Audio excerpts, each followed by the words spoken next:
I think I'm honestly in awe of people who can do that meal prep thing. I mean, that meal prep thing is something else, isn't it? You know, where they have containers with lids that match, for starters. Containers, and everything goes in them so that during the week they can just pull things out of the fridge and put a meal together effortlessly. I can't do that. But what I can do is roast a whole gamut of vegetables all at once and then systematically work through them with all different recipes throughout the week. So I'm going to lend that as a little tip, because it really is brilliant if you've got a load of roasted vegetables, mostly because they take an age to do. So I'm thinking about something like pasties. I mean, we all love pasties. I love making them as well. But if you don't have the vegetables roasted to begin with, well, then you're like, nah, we'll just do something else. If you have roasted vegetables, you're getting the flavours, you're getting that variation across your weekly kind of repertoire, and you're also getting all of the vegetables, let's remember, which is only a good thing. All right, so what do? Usually whatever I have in the fridge.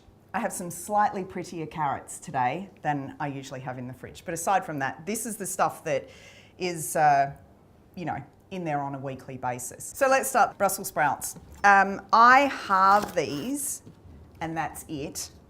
I keep the Brussels sprouts separate from the beetroot, separate from the coloured carrots, separate from the pumpkin, because otherwise you get, well, we know eating the rainbow's a thing, but I don't know. I don't want it all mashed in together. I want it to be a lovely rainbow, separated rainbow of colours. Now, the other trick with roasting Brussels sprouts, the secret weapon, Gamasio. If any of you have been coming to the Barossa Farmers Market and saying howdy doody and having a look at what we've been doing with all the things, one of the things is our Gamasio. Now, don't fret if you can't get hold of that because, well, I don't know, you can't travel to the Barossa, for example. You can just put some dukkha on these, or you can just do salt and herbs, which is basically what I'm going to do with the rest of them. All right, olive oil, don't skimp on this. All right, oil's on. Gamasio. These are the kinds of things that I call meal prepping. You know, when you just buy some stuff. Because then you've got that thing on hand and it changes the way that a dish comes together. You want to have a few of those essential things, which is kind of what all the things is about. All right, some carrots. Now, I haven't done this, but if anyone has, I want to know. You can make pesto out of the tops of carrots. All right, so let's pop the carrots in this guy. Again, just in halves. That's it. I like to go lengthways because, seriously, look at that. When you open that, oh, so nice. And then these are just going to have oil, herbs.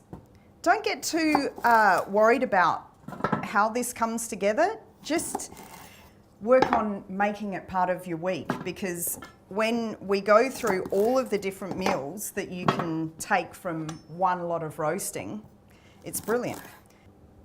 Oil, always, always, always.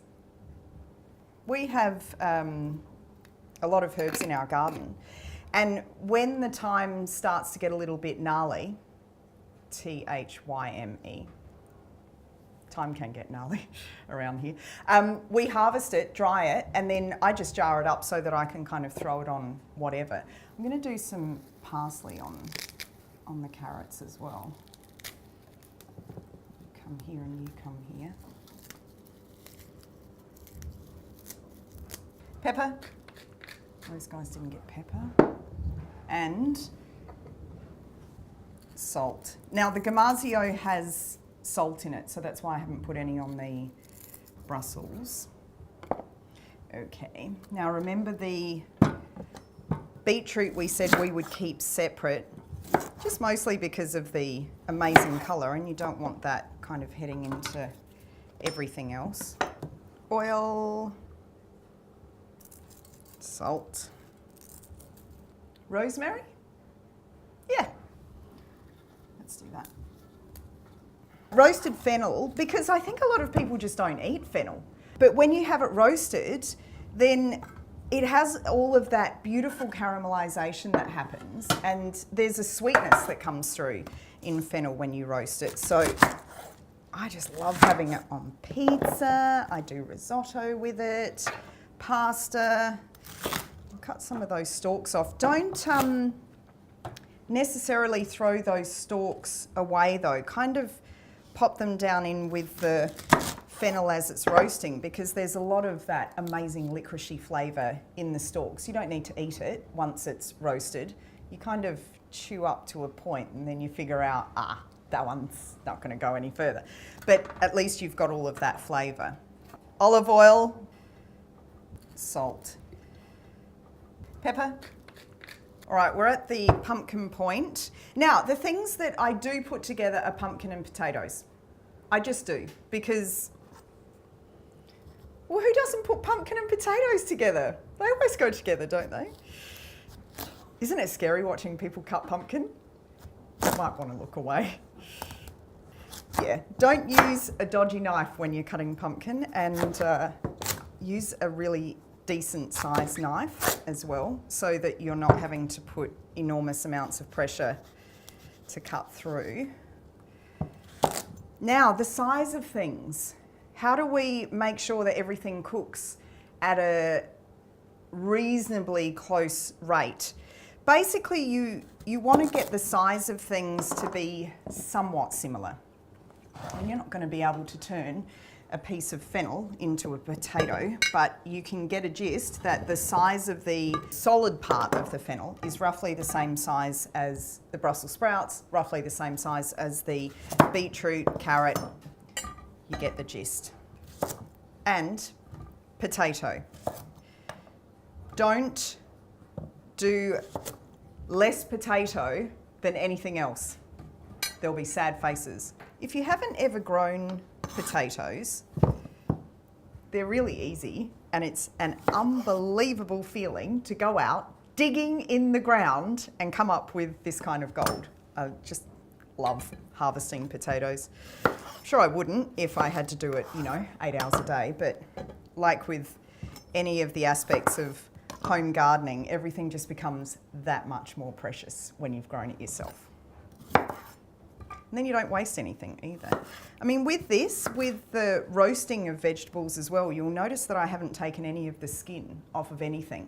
You don't need to peel things when you roast them. So it's another aspect of not wasting, and also adding those nutrients, because there's a lot of nutrients in the skin. When you are roasting, I like to preheat the oven well and truly, almost like when I'm doing bread, so that as soon as the veggies hit the oven, they're going to get that lovely crispness to them on the outside, but really start to soften down in the centre. If you let it kind of gradually build up to a heat, it just gets dry. They just get dry. So preheat your oven. I've got mine on 200. So a lot of the heat will come out in just placing your vegetables in the oven anyway.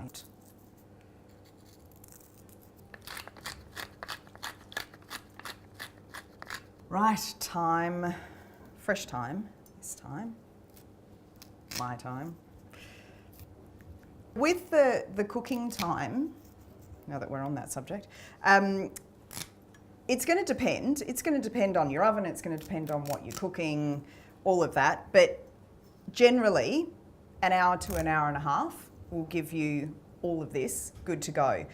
What usually happens is I'll take the Brussels sprouts out first, because they're going to be cooked a little bit faster. And then the beetroot, the carrots, and the potato and pumpkin are all generally the same. The fennel will come out soon after the Brussels sprouts, but I mean, just keep checking on it, not every 10 minutes, but probably every half an hour, have a little look in there, and you'll smell it as well. You'll smell when things are ready.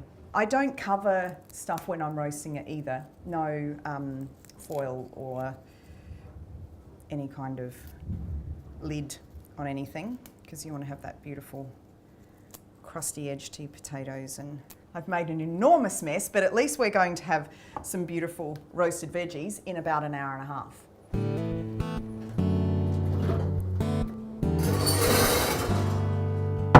Oh, that fantastic sizzle is still happening from the oven. I love that. Such a good smell. I don't need to tell you how good roasted vegetables smell. It's amazing. So now we have a week's worth of roasted vegetables and we can do enormous amounts of things with all of these. So let's give you some ideas. The fennel I love using in salad because once it's roasted, then you can make really hearty, gnarly winter salads by adding rocket, maybe some blanched broccoli out of the garden, throw a bit of orange in there. Orange is excellent with fennel. It's just this fantastic combination of flavours, and then maybe some of our almond curd if you've got your hands on that as well. The roasted beetroot, this makes a beautiful risotto. I mean, that colour is just astounding. So there's that. I also use this in salads because that looks brilliant, just as a very simple salad with some rocket, some curd and beetroot and balsamic. Done. You know, when you're really busy, these can form the basis of hearty meals that you don't feel, well, you don't feel terrible about eating. You certainly don't feel terrible after eating. The pumpkin, I always do risotto and I always do soup. If you love pumpkin soup and you haven't ever roasted your pumpkin before you make soup, do it, because that is a life changer. That concentration of flavour is just amazing. And then the potatoes, well, there's usually not too many of those left after we've done our roasts. So if there are some, then they can go into soup or into pasties, which you'll be able to check out an episode for.